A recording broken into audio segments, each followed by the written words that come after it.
రంగారెడ్డి జిల్లా నారాయణఖేడ్లోని శ్రీరామచంద్రుడు మాలధారణ దీక్ష తీసుకుని 3 రోజుల పాటు శ్రీరామ మంత్రాన్ని జపిస్తూ శ్రీరామచంద్రుడి అయోధ్య ప్రతిష్ఠ మహోత్సవం 3 రోజుల పాటు దీక్ష తీసుకుని భక్తులు ఈరోజు మాల నుంచి గురురాజ్ శర్మ ఆధ్వర్యంలో మహంతి జ్యోతిష్య ఆలయం నుండి నారాయణఖేడ్ ఉన్నటువంటి రామ్ మందిరం వరకు బైక్ ర్యాలీగా వెళ్లి రాముని దర్శించుకున్నారు.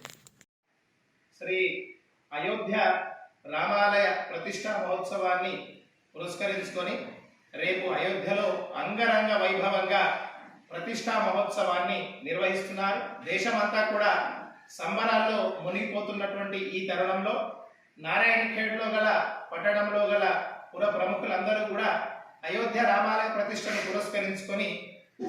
రామదీక్షను శ్రీ మహతి జ్యోతిషాలయం వారి ఆధ్వర్యంలో దాదాపుగా 50 మంది భక్తులు రామదీక్ష తీసుకొని 3 రోజుల పాటు రాముని యొక్క సేవా కార్యక్రమం చేస్తున్నటువంటి భాగంలో రేపు సాయంత్రం అయోధ్య రామాలయ ప్రతిష్టలో భాగంగా రేపు సాయంత్రం స్వామివారి ప్రతిష్ట జరిగిన అనంతరం భక్తులందరూ కూడా శ్రీరామ జయ రామ జయ జయ రామ అనేటువంటి మంత్రం ద్వారా యజ్ఞ కార్యక్రమాన్ని నిర్వహించి రేపు సాయంత్రం మహతి జ్యోతిషాలయం రామ భక్తుల యొక్క ఆధ్వర్యంలో స్థానిక నారాయణఖేడ్ దుర్గా భవాని మంగల్పేట్ ఆలయం నుండి మొదలు పెట్టుకొని అక్కడి నుంచి నారాయణఖేడ్ పట్టణాల్లో పురవీధుల్లో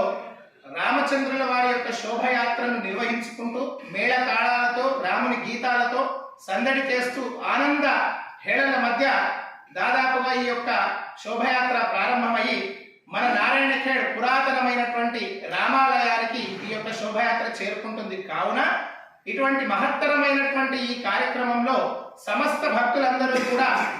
లింగ భేదం లేకుండా స్త్రీ పురుషం అనేటువంటి భేదం లేకుండా ఈ ఊరేగింపులో పాల్గొని సంపూర్ణమైనటువంటి ఆ అయోధ్య బాలరాముడి యొక్క కృపకు పాత్రులు కాగలరు. జై శ్రీరామ్, జై జై శ్రీరామ్. జై శ్రీరామ్.